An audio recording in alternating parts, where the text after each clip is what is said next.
Boa noite, boa noite, boa noite. Entrando para nossa live um pouquinho, uns minutinhos, né, atrasada aí, por conta de algum imprevisto, mas preparadíssima, né, para receber aí o meu convidado maravilhoso, né, para essa live. E só aguardando ele entrar aqui para que eu possa convidá-lo. Sejam bem-vindos todos, né, que escolheram estar comigo agora nesta live maravilhosa e de muita produtividade. Deixa eu só dar uma olhada, ver se meu convidado já está online. Aguardando o Manuel Azevedo dar uma entrada aqui para que eu possa convidá-lo a estar comigo, né? Vamos falar hoje sobre a importância das relações interpessoais nos dias atuais, né? Que é algo que está relevante nos dias atuais e que todos nós, né, estamos aí, imersos, né? Meu convidado entrou, vou chamá-lo.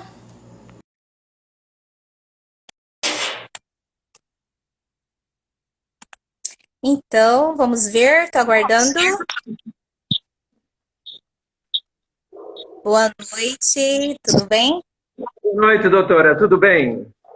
Tudo bem. Desculpa aí, eu tive um atrasinho, aconteceu um imprevisto, mas eu vou te apresentar para as pessoas que escolheram estar aí conosco nessa noite maravilhosa. O meu convidado, ele é administrador com formações em biodinâmica, né, programação neurolinguística, sugestopedia, palestrante de instituições, né, privadas e públicas. Ele atualmente trabalha nas áreas corporativa e educacional. Manuel Azevedo, com você a palavra, querido. Muito obrigado. Boa noite. Para você que nos está assistindo, os meus sinceros agradecimentos, as boas-vindas. E esperamos que, de alguma forma, com aquilo que vamos conversar durante alguns minutos, possamos ajudar a melhorar os teus relacionamentos, já que esse é o nosso objetivo. Nós somos especialistas da área, trabalhamos com isso há muitos anos, profissionalmente há cerca de 30 anos que eu faço isso, ensinando pessoas a melhorar a qualidade dos seus relacionamentos. Deixar aqui já de início o meu convite para você visitar o nosso canal do YouTube, Manuel Azevedo Palestrante, nosso site, manuelazevedo.com.br, e vamos conversar, durante este tempo em que estamos aqui, livremente, com a doutora Elisângela. Muito obrigado, doutora, pelo convite. É uma honra poder participar do seu espaço como convidado e espero que, de alguma forma, eu possa contribuir para, pelo menos, não desprestigiar o seu trabalho. Imagina, eu sou grata por você aceitar e disponibilizar aí o seu tempo para estar conosco. Mas assim, já entrando no nosso tema, nos dias atuais, o que mais podemos observar é que as pessoas estão convivendo uma com as outras, meio que obrigada por tudo que está acontecendo, né? Mas a pergunta é para iniciar, porque o nosso tema é a importância das relações interpessoais nos dias de hoje. Mas e aí, o que é relacionamento interpessoal, Manuel? Olha, eu parto sempre de um princípio que é assim, nenhum de nós é uma ilha. Deus nos colocou aqui neste país, neste planeta maravilhoso, não é? Dos bilhões ou trilhões deles que existem no universo inteiro como criação de Deus, Ele escolheu este aqui, que chamamos de Terra, para nos colocar. Se nos colocou aqui em quantidade, não foi, de forma alguma, para nós ficarmos isolados sem nos contatarmos. Pelo contrário, para conviver. Conviver quer dizer viver com o outro. Acontece que há 2000 anos passou por aqui um cara maravilhoso com o nome de Jesus Cristo que falou: amai-vos uns aos outros. E passados 2000 anos parece que nós ainda não entendemos que o convívio não se constrói com as indiferenças, mas sim com a tolerância, com a flexibilidade, com a capacidade de aceitação, com o perdão, com valores que obviamente estão implícitos no amor que nós precisamos dedicar cada vez mais uns aos outros.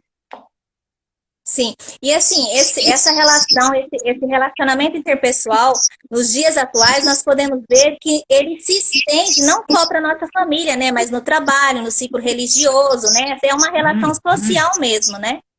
E tem várias normas de comportamentos, né, que você acaba tendo que, na verdade, ter interações para que você consiga conviver em sociedade, né? O que você pode me dizer disso? Olha, normalmente, quando os conflitos surgem, quer sejam eles de qualquer natureza, não é? De qualquer dimensão, naturalmente, a gente tem que entender o seguinte: todos nós precisamos ter conflitos. Aí você vai dizer assim, mas é necessário brigar? Não, não é brigar. É necessário que nós tenhamos consciência de que cada um de nós é diferente do outro. Sim. Então, conflitos são perfeitamente naturais. Você não vai encontrar nunca, nem na sua família, nem nos seus amigos, uma pessoa que seja exatamente como você. E provavelmente quando isso acontecer, quando você tem alguma pessoa que é próximo de você, isso vai funcionar como espelho para você ver o quantos defeitos você tem. Porque nenhum de nós é perfeito. Então o que nós precisamos trabalhar em nós mesmos, quer seja na área familiar, na área profissional, em todas as áreas, o que nós precisamos trabalhar basicamente é os nossos valores intrínsecos, os nossos valores internos. Aquilo que a gente precisa trabalhar é o que existe de ruim em nós. Porque existe muita coisa ruim em nós.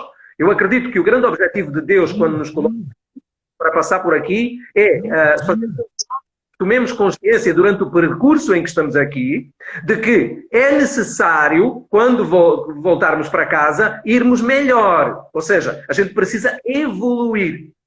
E se a gente não se dedicar a limar essas arestas, a melhorar esses valores, a gente vai chegar lá quando voltar para casa do mesmo jeito ou pior, e isso não é bom, porque qualquer filho, qualquer pai, quando vê o filho sair de casa, diz assim, bom, queira Deus, meu filho, que você evolua, que cresça, que mude, que se transforme numa pessoa melhor. Todos nós queremos isso uns para os outros, não é? Especialmente o pai. Sim, e assim, a gente percebe também que esses conflitos que existem, tanto externo e interno, ele é importante para a nossa evolução como pessoa, né? Porque quando nós entramos em conflitos, mesmo que seja um conflito externo, nós conseguimos perceber que muitas vezes o errado somos nós em uma situação e podemos corrigir esse erro se autoconhecendo, né? Aí vem uma pergunta muito interessante que eu quero fazer para você, se existe diferença das relações interpessoais, tanto no âmbito, né, familiar, religioso e trabalho, para você, se você puder, assim, de alguma forma, nos mostrar se existe essa diferença ou se é tudo, né, a mesma coisa, a dinâmica é a mesma. O princípio é sempre básico. Inteligentemente você colocou essa questão, porque o problema principal não é o outro. O problema principal da deficiência de um conflito somos nós. Agora, a questão é que, dificilmente, isso é bíblico também, para nós é muito mais difícil ver, é muito mais fácil, diria, ver o cisco que está no olho do outro do que a trave que está no nosso olho. E nos relacionamentos, sejam eles de que espécie forem em qualquer lugar, é sempre isso que está em questão. Ou seja, nós temos o hábito, sempre, de analisar, julgar e condenar.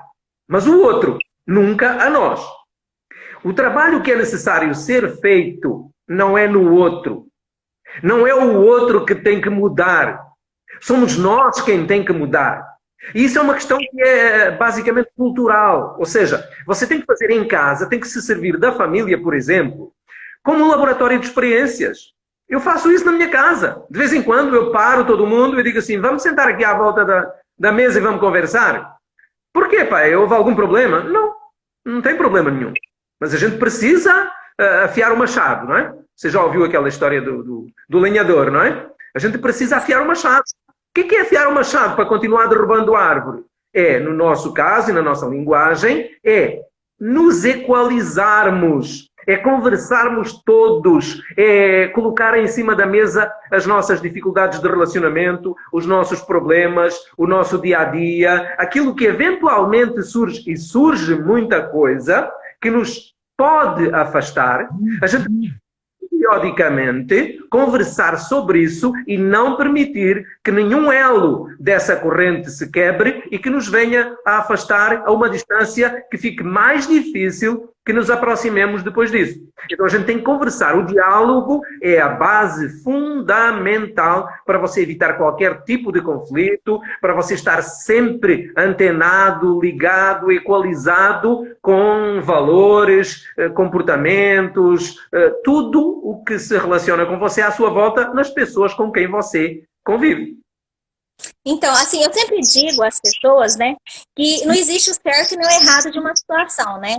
Nos meus cursos mesmo, que eu facilito em todo o Brasil, eu sempre falo, pessoal, não existe o certo e o errado, até porque no Axis nós falamos isso, né? Existe um interessante ponto de vista, né? De você olhar para uma situação, você ter uma percepção daquela situação e a pessoa ter uma outra percepção. Então, nessa situação, o diálogo se faz necessário, né? Porque às vezes o que é errado para você, talvez não seja o errado para outra pessoa. Mas se de repente você entrar na perspectiva de que o diálogo é importante, que se comunicar com o outro se faz necessário para um bom entendimento, então o conflito ele acaba de deixar de existir, né? Ou você discorda de mim, Manuel? Concordo perfeitamente, porque o seu errado pode ser o meu certo e vice-versa. Não existe o certo. E mais uma vez eu tenho que ir lá atrás ao cara dos 2000 anos, não é?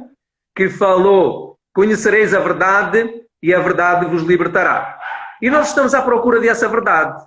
Agora, o nosso grande problema é quando queremos formular uma opinião, querermos impô-la ao outro como sendo uma verdade.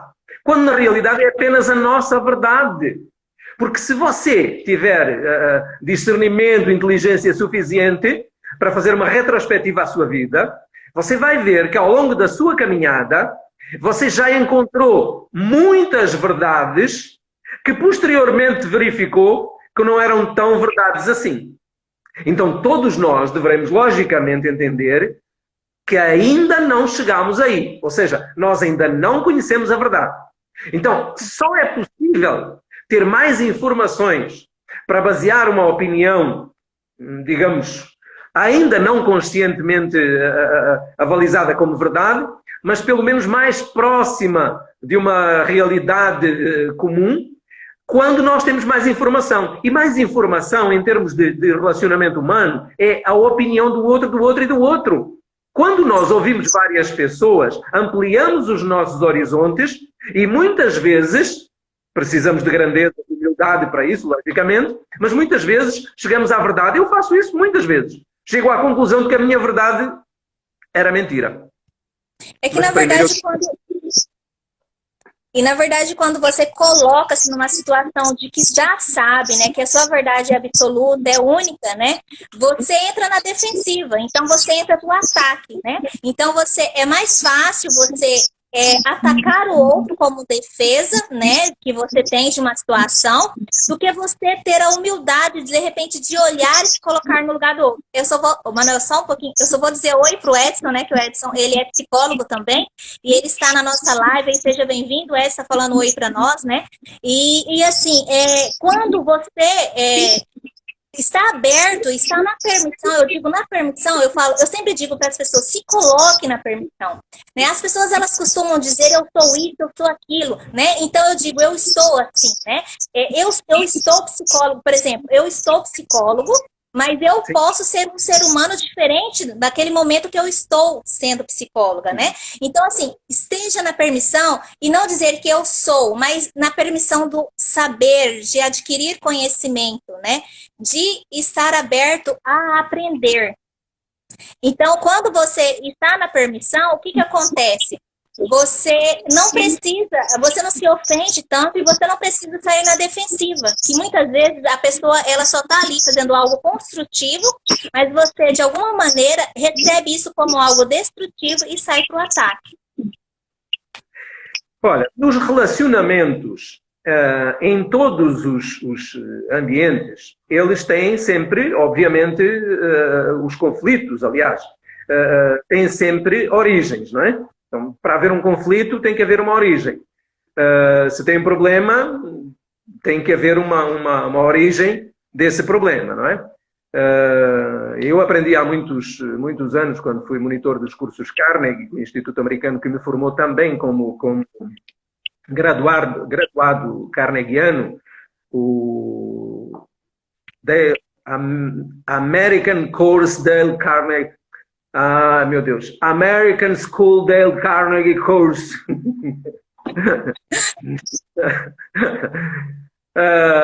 Que sempre que tem um conflito, uma situação, um problema, ele criou essa norma para resolver problemas. Primeiro, qual é o problema? Você tem que identificar o problema. Segundo, qual é a origem do problema? Descobrimos, identificamos a origem do problema? Vamos ver. Terceiro, quais são as possíveis soluções? Eu me acostumei a raciocinar desse jeito, que realmente é muito fácil. Qual é o problema? Qual é a origem do problema? Quais são as possíveis soluções?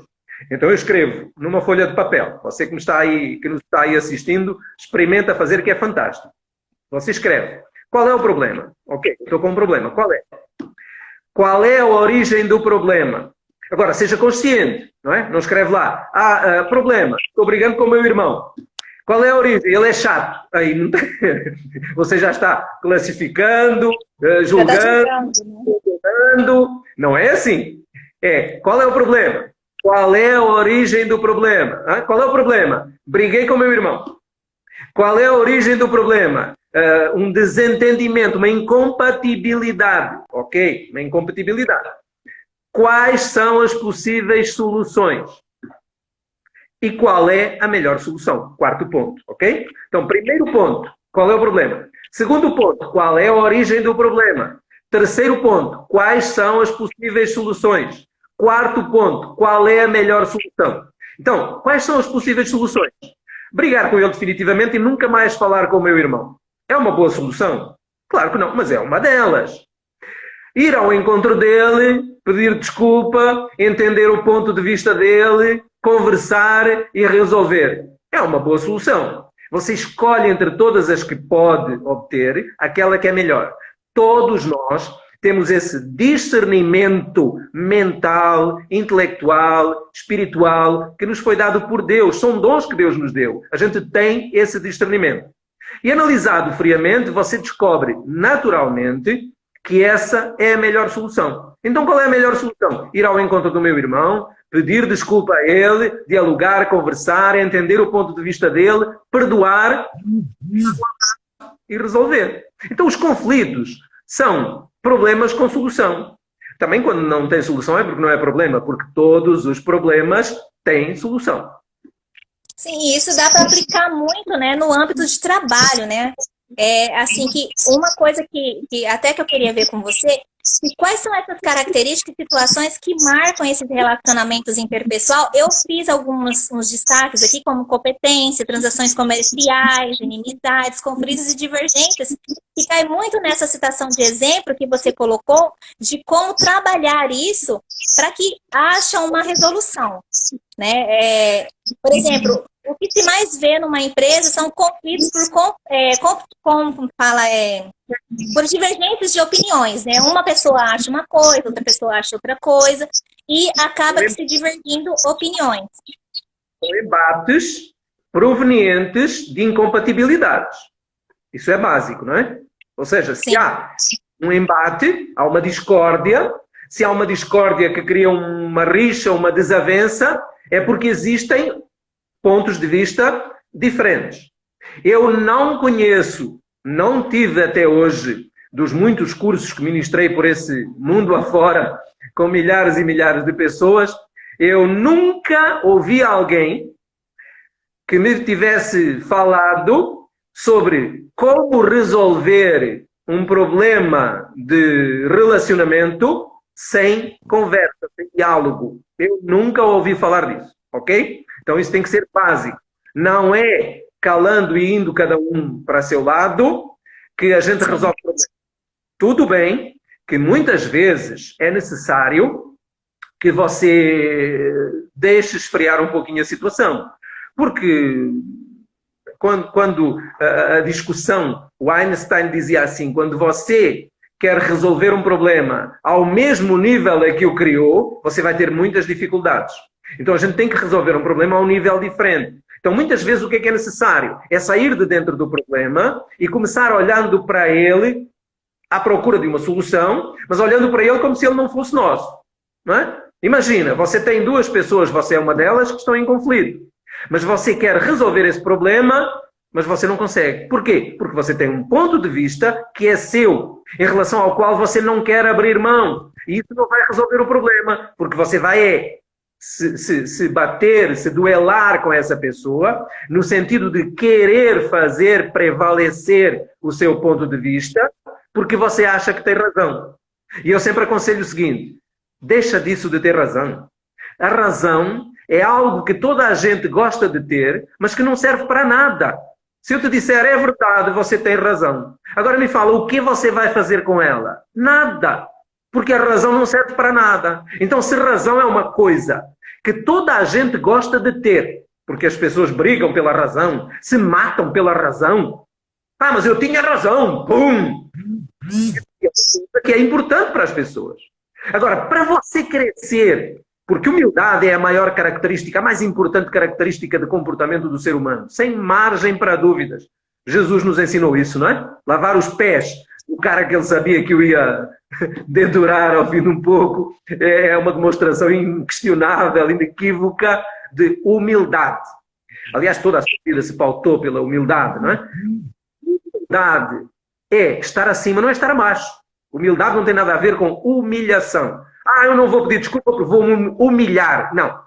Pedir desculpa não é se humilhar. Pedir desculpa é se engrandecer, é se fortalecer através da humildade que é a grandeza humana. A grandeza humana é pautada pela humildade. Então, se você vai até uma pessoa e lhe pede desculpa, você está demonstrando que você é grande, que você é humilde, que você é maior que essa pessoa. Em vez de querer colocar o seu ponto de vista. Então, dê sempre razão ao outro. Não custa nada dizer assim, é verdade, você tem razão. Me perdoa. Eu errei. Pronto. Mas, professor, então, e se eu tiver razão? Você quer ela para quê? Não te serve para nada. Se o outro gosta de ter e a ti não te serve para nada, dá para ele a razão. E muitas vezes também, Manuel, a pessoa se deixa levar pelo ego, né? É o ego que fala mais alto numa situação, né, de conflito, né? Eu não vou fazer isso porque eu estou na minha razão. Então você se coloca naquele ego que, né? Ah, é porque eu, né? Mesmo isso sendo... vamos levar ali para o lado da empresa, né? Numa questão de líder, né? A gente fala que muitas empresas, muitos líderes também se colocam, às vezes ele pode estar errado numa situação, mas o fato de ser líder, né, e ter o ego inflamado, ele não consegue ter essa humildade, muitas vezes, por achar que é humilhação, né? Ah, eu vou me humilhar para aquela pessoa que está abaixo de mim. Mas, na verdade, isso é ego. Isso é uma coisa dele, é uma coisa inflamada dele. Porque, na verdade, quando você se coloca no lugar do outro e quando você analisa, né, de que você realmente, numa situação, você errou e você tem a humildade, né, de pedir desculpa, né, de se corrigir, você está mostrando o grande líder que você é. Claro. Mas o grande problema, por exemplo, a gente nota isso na área corporativa, é a carência de líderes. Porque nós estamos atravessando uma época muito difícil na humanidade em função exatamente da carência, da dificuldade de encontrar gente para liderar. Porque as pessoas valorizam, desde há uns tempos a esta parte, valorizam muito o ter e não valorizamos o ser. Porque Sim. Hoje é importante ser um Gandhi, não é importante ser um Buda, não é importante pensar. Na Grécia Antiga, a gente sabe que os grandes líderes digamos, da intelectualidade eram os que pensavam. Hoje, da sociedade, são os que têm muito. São os que têm helicópteros, que têm avião, que têm Ferrari, enfim. nós estamos numa sociedade que está valorizando exageradamente o ter. Eu acredito com toda a sinceridade, não posso afirmar porque eu não conheço os planos de Deus, Ele é que conhece, não é? São dele, mas acredito que coisas como esta que está a acontecer agora na humanidade, um coronavírus da vida, é um recado assim para dizer às pessoas, olha, não dá para ter gente num mundo que é um paraíso maravilhoso onde se pode viver descansado, ter gente morrendo de fome e ter gente com bilhões, com um monte de carros que não conseguem nem andar com um todos os dias, com aviões, com dinheiro, com barras de ouro. Isso não te serve para nada. Você, quando nasceu, não trouxe nada. Quando morrer, não vai levar rigorosamente nada. O importante são as pessoas. O importante somos nós. O importante é nos entregarmos uns aos outros. O importante é nos dedicarmos a nos fazermos cada dia pessoas melhores. O importante é sermos altruístas, é ajudarmos uns aos outros, porque só através da nossa mudança, da nossa transformação, da nossa melhoria como pessoas, nós podemos criar um mundo melhor. E o mundo não vai ser nunca melhor enquanto tiver gente andando de jato sozinho e um montão deles pagando para isso e morrendo de fome. E nunca assim, né, Manuel? É interessante esse ponto de vista que você colocou, e dá para se notar, né, que nunca as pessoas se igualaram tanto, né? Independente de você ter ou não condições, estamos na mesma situação, estamos correndo o risco do mesmo jeito e estamos tendo que nos resguardar da mesma forma, né? E assim, voltando ao assunto da empresa, assim, muitas pessoas falam, vocês destacam muito, né, a relação interpessoal entre funcionários, né? Mas vamos falar um pouco do líder, né? O que a gente percebe que é como você disse, liderar, ter bons líderes hoje é difícil, por quê? Porque as pessoas têm vista, elas têm uma crença de que liderar é impor, é exigir, é colocar a sua verdade como absoluta e, na verdade... Chefe é uma coisa, líder é outra. Sim, mas aí muitas pessoas, elas, no cargo de liderança, elas se colocam como chefe. E mesmo sendo chefe, nós percebemos que existe uma dinâmica diferente, porque hoje em dia a empresa, querendo ou não, ela funciona, mas ela funciona porque tem pessoas, né, que trabalham na empresa, né? E quando se trabalha em unidade, as coisas fluem, né?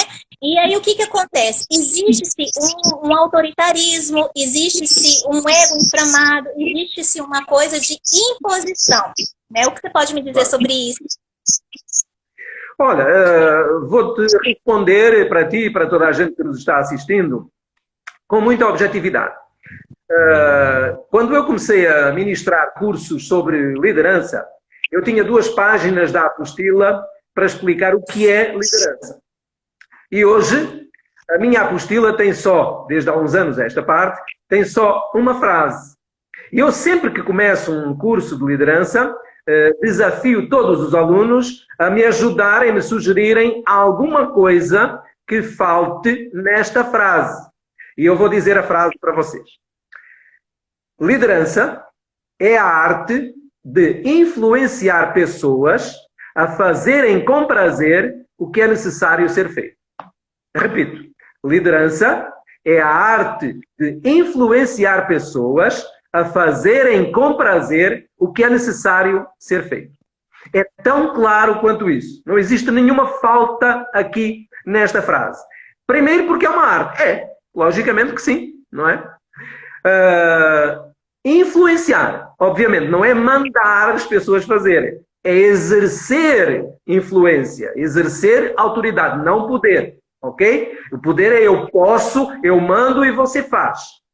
A autoridade é você me autorizou a te dizer o que é necessário ser feito. Ok? Se você não souber. Fazer com prazer. Porque uma pessoa que não trabalha com prazer, que não faz aquilo que faz profissionalmente com prazer, tem muitas dificuldades, não faz bem feito, não é feliz, e isso é ruim. O que é necessário ser feito? Gente, todos temos consciência do que é necessário ser feito. Ou quando você chega na sua cozinha e tem um montão de louça suja, você não sabe que é necessário lavar a louça? Toda a gente sabe. Só que muitas vezes a gente olha e diz assim, pode ser que alguém passo por aqui e lavo, não é? Sabe, aquela história do alguém, ninguém, porque... Não pode, gente. Vamos deixar ali, né? O líder está em carência, porque a gente pensa, a sociedade de uma forma geral pensa, que aquele chefe que manda as pessoas trabalhar ainda tem empresário que pensa isso, infelizmente, ainda é o melhor investimento. Por quê? Porque ele está de olho em toda a gente. Gente, como assim? A produtividade... Tem uma frase, né, que o olho do dono é que engorda o rebanho, né? Lá. Tem uma frase parecida, que a gente, na verdade, é uma frase muito antiga, né? Mas ela fala muito dessa visão que você está falando, das pessoas acharem que tem que colocar alguém para ficar ali de olho no que é seu, né? Mas, na verdade, a pessoa nem tem competência para estar ali, né? Basta você pensar que a produtividade que obtinham os escravos debaixo de um chicote não é nem nada parecida com a que se obtém através da boa vontade, da disponibilidade, da voluntariedade de trabalhar com prazer e com alegria. Não é? Sim. Não tem nada a ver. Sim. Então você obtinha resultados através, na escravidão, através de um chicote. Hoje você quer obter resultados através da motivação. Por quê? Porque o chicote era uma força extrínseca, opressiva, dolorosa, incompatível com a humanidade, com os valores que a gente quer construir na humanidade. E a motivação é um valor intrínseco, interno, interior, é algo que vem de dentro e que nos move com muito mais força, porque é a vontade própria que se move e não a obrigação. Então a gente pode trabalhar por motivação e por obrigação, mas é muito melhor, mais fácil e mais rentável sobre todos os aspectos, trabalhar com base em motivação intrínseca. Então, aproveitando essa sua fala, que eu achei muito interessante, né? Por isso que é importante você entender a diferença de relacionamento interpessoal e intrapessoal, né? O relacionamento interpessoal, ele envolve o trabalho, a família, os amigos, né? O religioso, que é ali onde o ciclo, né, religioso que você frequenta, e o social, que é a sociedade em geral. E o interpessoal é você se autoconhecer. Como é importante você se autoconhecer, né? Por quê? Porque para você ter um relacionamento saudável na relação interpessoal no seu trabalho, o que você precisa? Empatia, né? Você tendo empatia com o outro, você consegue ter um bom relacionamento no ambiente do trabalho. Você consegue aumentar a produtividade, né? Você consegue ter pessoas que conseguem trabalhar com éticas e ser cordiais umas com as outras, né? E o intrapessoal, que é o mais interessante, que você acabou de falar, você consegue ter autoafirmação, automotivação, autodomínio sobre o que você quer, o que você pretende, o que você almeja, né? E um autoconhecimento de tudo, né? Que está ali até do seu controle emocional. Eu acho que caiu bem nessa sua fala, porque as pessoas elas não conseguem ter essa percepção. Então, assim, é importante as pessoas elas terem essa percepção de que você só consegue se relacionar bem na empresa se você se autoconhecer também. Pois é, doutora, mas a senhora é psicóloga e sabe que existem estigmas negativos, não é, em relação por exemplo, à terapia, ou seja, se você aconselha uma pessoa a fazer terapia, infelizmente, você recebe respostas do tipo: você acha que eu sou doido, preciso fazer terapia? Não tem nada a ver com doidice. Tem a ver com uma orientação profissional de alguém que conhece, que pode mostrar um caminho mais fácil para você chegar onde você quer chegar. Porque muitas vezes, muitos de nós, andamos às voltas e estamos vivendo num labirinto mental em relação ao qual não conseguimos identificar a saída, isto em relação a tudo, valores, comportamentos, decisões, influenciam a nossa vida, o nosso comportamento de uma forma geral. E fazer terapia é algo que quem faz diz assim: mas é uma coisa tão gostosa, tão bacana, tão normal, me ajuda tanto, e tem tantos famosos, médicos, eu conheço médicos que fazem terapia, psicólogos que fazem terapia, todas as pessoas que de alguma forma têm a grandeza, a humildade de entender que existem pessoas que nos podem ajudar, porque estudaram para isso, se prepararam e têm como nos dar diretrizes melhores para nos ajudar a melhorar, todas essas pessoas, a gente deve aceitar e consultar e trabalhar com elas. É maravilhoso. Às vezes eu trabalho em empresas que têm psicólogo e trabalho em empresas que não têm psicólogo, não têm psicólogo ou psicóloga. E a gente vê a diferença, porque o Departamento de Recursos Humanos entrega uma pessoa que sabe da área, é outra coisa, ele é trabalhado profissionalmente, porque tem coisas que uma pessoa comum, não é? Como eu, não consegue observar no comportamento humano, e o psicólogo consegue. Daí que é importante, sim, que a gente, quando tem algum tipo de dificuldade, seja ele qual for, procure um profissional da área, porque é muito importante para nos ajudar. É muito interessante a sua fala, Manuel, porque, na verdade, isso é um fato que existia muito. As pessoas, infelizmente, e existe uma crença muito forte na sociedade, né, de que você fazer terapia, né, de que você se colocar numa situação de ser ajudado, é algo que está além, né? Não está ouvindo? Está ouvindo? Ah, tá. Então, assim, o que que acontece?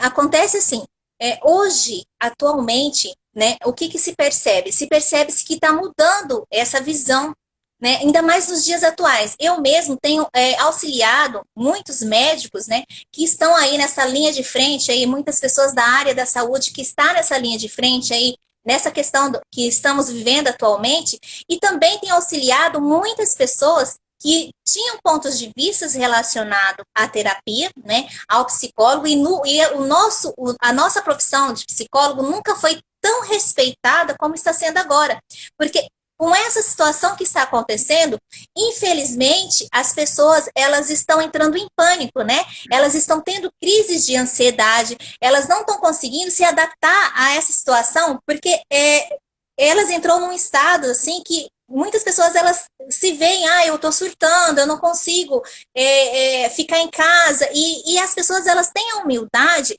de procurar, olha, eu não consigo pagar terapia, eu estou passando por isso. E uma coisa também que está acontecendo muito, pessoas que estão passando por processo de luto, né? Eu tenho acompanhado muitas pessoas que estão passando por processo de luto e ver a importância que é ter um acompanhamento de um psicólogo nesse processo, para ela conseguir sair dessa situação, desse estado, né? Que é um estado de 5 fases, né?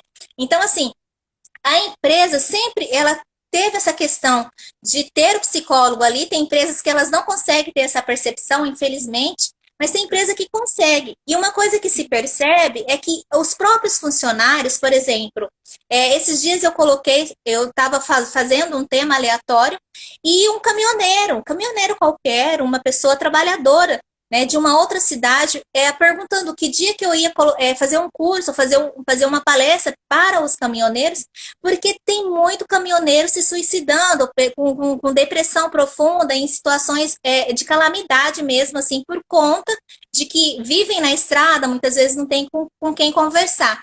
Então, assim, eu acredito muito, Manuel, que essa dinâmica, ela está mudando muito, sabe, da visão que as pessoas tinham antigamente para agora, porque é uma outra situação. É porque a gente continua achando que pedir ajuda é se rebaixar, é um conceito negativo. Pedir ajuda, eu vou demonstrar as minhas fraquezas, as minhas fragilidades. Gente, não existe ninguém que não tenha fraquezas, que não tenha fragilidades. As pessoas mais importantes do mundo têm fraquezas, têm fragilidades. Todos nós temos. E não é vergonha nenhuma pedir ajuda. Vergonha não pedir sabendo que te faz falta. Ou seja, o importante é pedir, o importante é resolver o problema, não é ficar com ele até que ele te destrua. Mas já agora deixa-me aproveitar Também para não dizer que a única solução possível é o psicólogo. Não, não é só o psicólogo. Não é? Porque é aquilo que a doutora acabou de falar. De repente tem pessoas que dizem, mas eu não tenho dinheiro, não tenho acessibilidade à psicologia, ao profissional, então vou ter que sofrer. Não, existem outras formas de você encontrar harmonia interior, de você encontrar equilíbrio. Eu uso várias delas. Você pode aprender um tipo de meditação. Eu faço meditação transcendental, a MT. Pronto, é um período de 20 minutos de manhã, de 20 minutos à tarde, em que eu me interiorizo, me equilibro e saio dali completamente zerado. Então, você pode fazer algum tipo de meditação, isso se aprende, até mesmo na internet tem informações sobre isso. Você pode resolver isso também com uma leitura adequada, leitura positiva. Não tem nada melhor, gente. Eu me custa, com toda a sinceridade, observar um país como o Brasil, onde as pessoas não leem, não tem como crescer a qualidade a todos os níveis, especialmente a nível intelectual, sem leitura.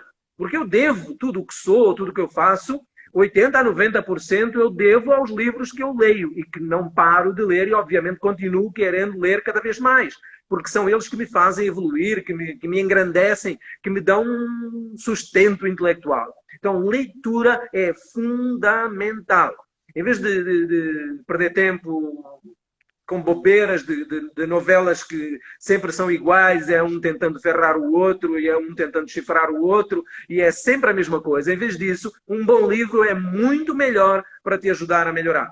Outra coisa também imprescindível, fundamental, é a espiritualização. Não estou falando de religião, estou falando de espiritualidade. Ou seja, é importante subir o nosso nível espiritual. E isso se faz, em muitos casos, através de uma religião, que, em minha opinião, todas são boas. O importante é que você pratique, é que você esteja lá, é que você comungue isso com outras pessoas e que se relacione com quem te criou. Porque isso é fundamental. Eu não acredito que Deus escolha o A, o B ou o C. Porque Deus é Pai. E o Pai, quando você liga para o seu Pai, Ele não te pergunta qual é a operadora que você está usando. Não te pergunta qual é a marca do seu celular. Ele te pergunta se você está bem, meu filho, minha filha. Que bom que você ligou para o seu pai. Que bom que você lembrou de mim, filha. Que bom que você lembrou de mim, filho. É isso que o pai vai falar para você. Vai te agradecer e vai, obviamente, ficar satisfeito porque você ligou para ele. Agora, esteja em que igreja estiver, meu amigo, minha amiga, não é isso que está em questão. A gente precisa parar de discutir religião. A gente precisa parar de achar que uma é melhor que a outra. O importante é poder estar ligado com Deus, é se espiritualizar, porque isso é importante. Uma das grandes falhas da sociedade atualmente é a falta de espiritualidade. É a ausência do bem que permite a entrada do mal. Se o seu copo estiver sempre cheio de bem, não tem nenhum líquido de mal que possa agregar-se lá, porque o copo já está cheio. Isso é verdade, né? Porque nós somos corpo, mente e espírito. Então não adianta você cuidar do seu corpo, do físico, né? E não cuidar da sua mente, não ler, não estar antenado, né? E não cuidar do espírito, né? Nós temos que nos alimentar, não importa só... Eu sempre digo, olha, não importa a sua religião. Eu acredito em Deus, mas não importa o que você acredita. Você tem que ter uma religião, você tem que ter um referencial para que você possa ter um equilíbrio emocional, né? Então você vê que quando uma pessoa cuida muito do corpo, mas ela tem os pontos de vista relacionados aí à terapia. E outra coisa, né? Nunca foi tão valorizado também a questão da terapia holística, né? Eu também trabalho, que é com barras de ar, né? Mas existe meditação, como você falou, existe reiki, existe outras, né? Que as pessoas também podem trabalhar. E hoje você tem acesso. Eu também ensino também. Se você não pode pagar uma terapia, você pega um caderninho, você faz um RPD. O que é? É aquela questão que você colocou, né? Qual é a situação, né? O que eu pensei quando eu passei por aquela situação? Qual o sentimento que veio e qual foi a sua atitude diante daquela situação?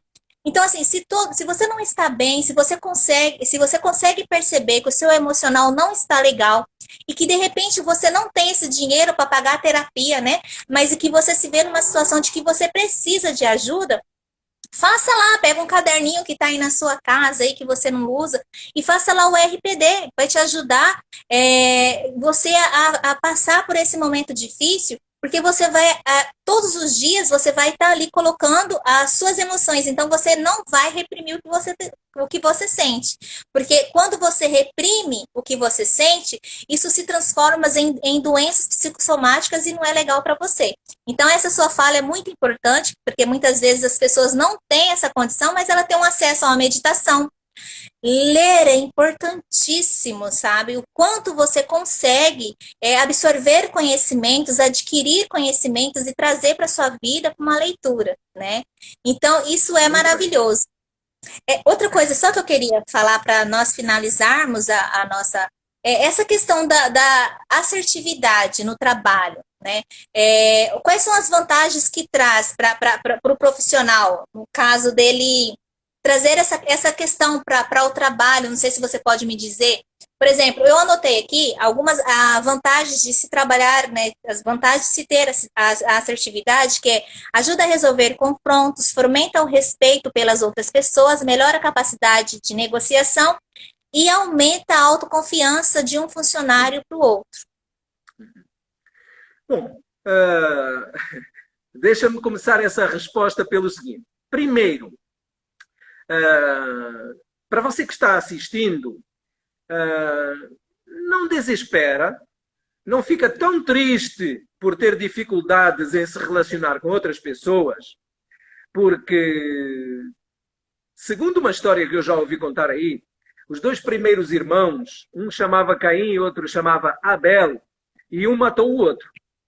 Ou seja, você não é um ser humano tão ruim assim, não, porque você ainda não matou o seu irmão. Então, calma. Você pode melhorar, mas você não é tão ruim assim, não. Todos nós temos conflitos, todos nós temos problemas, todos nós necessitamos de nos acertar um pouquinho mais, tal como eu já disse no início. Agora, a gente não pode, eu estou dizendo isto por quê? Porque a gente não pode também partir do princípio que, ao olhar no espelho, está vendo uma pessoa horrorosa. Não, nada disso. Eu tenho a certeza absoluta que você que nos está assistindo, se eu lhe pedir para fazer duas listas, uma sobre os seus defeitos e outra sobre as suas qualidades, garantidamente, as coisas que você tem com você que são boas, as ações que você pratica que têm excelente qualidade, os comportamentos que você tem que são ótimos, as amizades que você tem, que você sustenta e que você fortifica cada vez mais, garantidamente os valores positivos na vida de todo o ser humano são sempre muito mais que os negativos. Então a gente precisa alimentar cada vez mais o nosso lado positivo e não o lado negativo. Porque é aquela velha questão, quer dizer, nós temos dentro de nós várias esferas. Eu defendo essa filosofia, essa teoria. A gente traz um montão de esferas dentro. Quais são as esferas que vão predominar? As que nós alimentarmos. Então, se eu alimento as esferas que me fazem mal, que fazem mal aos outros, que são os meus defeitos, são esses que vão prevalecer, que vão predominar, que vão ser mais evidentes no meu comportamento. Se eu alimento as esferas do bem, os animaizinhos do bem, se eu alimento, em vez de eu alimentar o animal ruim, eu alimentar o bom, não é? Se em vez do lobo eu alimentar lá o elefante ou a girafa, que não fazem mal a ninguém, eu estou aumentando o bem. Então eu tenho que alimentar aqueles valores que eu sei que não entram em atrito com os outros. Porque, naturalmente, eu já falei há pouco, a família é o melhor laboratório para você testar isso. Mas tem que haver humildade, porque se você perguntar para a sua esposa ou para o seu marido, o que é que você acha que eu devo melhorar? Olha, eu acho que você deveria melhorar esse seu jeito arrogante. Ah, você me acha arrogante? Aí você não vai melhorar nunca. Por quê? Porque você acha que não é. Então você vai alimentar ainda mais essa arrogância com essa postura arrogante de dizer que não é arrogante. Ok? Então a humildade de dizer assim, você me acha arrogante, meu amor? Muitas vezes sim. Nossa. E o que é que você acha que eu deveria fazer para melhorar isso? Olha, melhorar o seu tom de voz, o jeito como você se dirige aos seus filhos, em vez de mandar fazer, perguntar, em vez de dizer assim, ó, traz uma água para mim. Em vez disso, olha, vai lá na geladeira e traz uma cerveja para o pai. Em vez disso, diga assim, meu filho, eu te amo. Filho, o que é que você acha da ideia de passar ali na geladeira, abrir e trazer uma geladinha para o seu pai? Hã? O que é que você acha? Você está fazendo a mesma coisa de um jeito diferente. Porque muitas vezes o que nos faz falta é isso. É mudar a forma de dizer as coisas, mudar a forma de fazer as coisas. Às vezes, o que ofende as pessoas não é aquilo que você diz, é a forma como você diz. Às vezes, o como dizemos as coisas machuca muito mais as pessoas do que aquilo que nós dizemos. E uma coisa muito interessante que você falou, e eu só estou complementando, é a respeito do autojulgamento. Eu acho que o autojulgamento que a pessoa faz com ela é a pior coisa, a pior crueldade que ela faz, né? E muitas vezes, por ela se autojulgar incapaz, se ela se autojulgar insuficiente, ela se invalida para validar o outro. Então, às vezes, aparece uma oportunidade de trabalho, mas ela se acha tão incapaz de assumir aquele cargo, ela indica ao colega, né? Não, o fulano lá, ele é melhor, né? Eu acho que eu não estou preparada, não é uma coisa para mim. Então, assim, você percebe que ela se auto-sabota, né? Que ela se invalida para validar o outro por se sentir incapaz, por se auto-julgar. Então, quando você se auto-julga, você faz a coisa mais cruel que você pode fazer com você mesmo. Né? Então, isso sim. Pode falar. A base é sempre a construção da autoestima. Porque é através da autoestima que você constrói a autoconfiança, não é? E o que é a autoestima? É o eu gostar de mim. É olhar como eu faço, por exemplo, não é? De manhã eu levanto e olho no meu espelho. Diz-me, espelho meu, tem alguém mais bonito do que eu? Ora, o espelho nunca falou nada. Quem cala consente. Então eu já fico ali, nossa, esse espelho é maravilhoso. Ele acha que eu sou o mais bonito do mundo. A autoestima é fácil de construir, mas é um trabalho como todos. Porque se você começa a dizer, eu não gosto, né, esta pintinha preta aqui é um horror. Eu lembro que em jovem, eu olhava essa pintinha e dizia assim, nossa, se eu pudesse tirar essa pintinha, não é? Aí um dia, não é, no auge ali dos meus... olhou para mim e falou assim, essa pintinha aí é tão sexy. Meu Deus! Eu achava que essa pinta me tornava feio e ela diz que é sexy. Ou seja, a gente precisa acreditar em nós. Porque muitas vezes o que nos provoca a falta de autoestima é os outros nos veem muito melhores do que nós mesmos. Gente, isso não existe.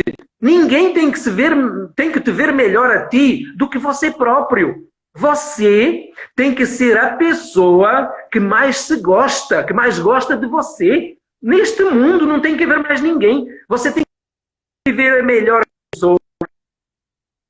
a pessoa mais divertida, a pessoa mais saudável, a melhor pessoa do mundo. E você tem que trabalhar isso. Isso é um processo. E quando alguém te disser que você não é capaz, você nem imagina o que você é capaz de fazer. Você é muito melhor do que você imagina. Você é capaz de fazer coisas muito maiores e muito melhores do que você já fez até hoje. Você não conhece os seus limites, mas nem pensar. Eu normalmente faço exatamente o inverso. Quando me dizem, mas isso é demais para você, isso é areia demais para a sua caminhoneta. Você não conhece o motorista da minha caminhonete. Você não conhece a extensão da minha carroceria. Você não sabe de que tamanho são as laterais que eu consigo pôr lá para carregar. Só você se conhece. Só cada um de nós se conhece a si próprio. Então, a gente precisa, primeiro, acreditar que você é capaz. Você tem que acreditar em você. Para se sentir autoconfiante. Não tem outro jeito. Então, na verdade, a pessoa cria a realidade dela, né? Quando você acredita nisso, né? Quando você ressalta o que você tem no seu ponto de vista, o que é de pior, porque na verdade eu acho que todos nós temos lá as nossas deficiências, não digo que precisa ser arrumada, né? Deficiência no sentido de nossas falhas que precisam ser corrigidas, mas nada que você precise ressaltar ou te auto-julgar de uma forma que você sempre vai invalidar você. Né? Então, por exemplo, é interessante que muitas vezes as coisas boas acontecem, chegam para a nossa vida, mas você está tão imerso a essa situação de julgamento, de se sentir incapaz, de se sentir vulnerável, que você não consegue enxergar e receber e ser grato. Né? Então, essa fala sua foi muito propícia. Eu costumo definir isso do seguinte jeito. O ser humano se mede pela sua capacidade de aceitação. Ou seja, as minhas falhas, os meus defeitos e os meus erros são uma realidade. Toda a gente tem, ninguém é perfeito, então todos temos. Agora, o que varia é a capacidade de aceitação.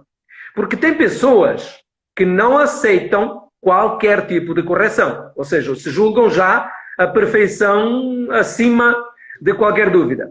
Ora, essas pessoas não melhoram nunca, porque quem acha que não tem nada para melhorar, não vai nunca trabalhar para melhorar nada.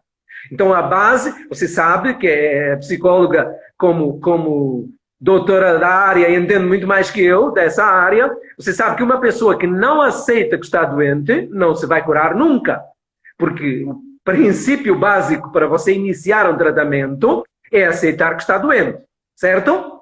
Se você não aceitar, não se vai curar nunca. Então, se uma pessoa não se aceita como imperfeita, ela não se vai aperfeiçoar nunca. Isso é básico. Ou seja, olha para você, olha no seu espelho e aceita os seus defeitos. E começa a trabalhá-los para ver até que ponto você começa a subir na escala evolutiva. E isso se mede como? Quando você começar a receber menos críticas e mais elogios das pessoas com quem você se relaciona. Porque você entra na empresa e diz assim, lá vem esse cara chato de novo. Ué, por algum motivo isso acontece. Agora imagina daqui a algum tempo você começou a trabalhar isso e dizem assim, opa, lá vem o Zé com aquelas conversas agradáveis que ele tem, sempre bem disposto, sempre alegre, trazendo mais uma novidade boa para nós. Não é muito melhor isso? Mas isso é um trabalho. Com certeza, boa colocação. Nós falamos que 50% na terapia é a pessoa reconhecer que precisa de ajuda e aceitar ser ajudado, né? E 50% é o profissional que está ali se dispondo, né, para trabalhar com aquela pessoa que está aceitando a sua ajuda, né? Então, é perfeita essa colocação. A sua internet começou a dar problema agorinha. Então, eu acho melhor a gente encerrar a nossa live, mas eu gostaria, Manuel, de agradecer você pela sua disponibilidade e dizer assim que eu sou muito grata e honrada, né, por ter você como um grande profissional aí a fazer parte desse momento assim que eu acho que é muito maravilhoso e de grande contribuição para muitas pessoas que escolheram estar nessa live, escolheram assistir essa live. Eu acredito que foi de suma importância para essas pessoas. Os meus sinceros agradecimentos. Não esqueça, você que me está assistindo, de ir lá no YouTube e procurar lá o canal do Manuel Azevedo Palestrante, se inscrever, deixar lá um comentário, clicar no sininho para receber as informações, é fundamental. E siga a doutora Elisângela, a quem eu tenho que mais uma vez agradecer pelo convite. Foi um trabalho maravilhoso. Você é realmente uma excelente profissional e aqui ficam os meus sinceros agradecimentos a toda a gente. Um ótimo final de noite. Fiquem com Deus. Obrigado. Eu sou muito grata e já estou acompanhando você lá no Insta, no YouTube, e convido as pessoas a participar lá, tá bom? Gratidão aí, querido. Muito obrigado. Boa noite. Boa noite. Vai encerrar, falta 10 minutos, vamos ver aqui.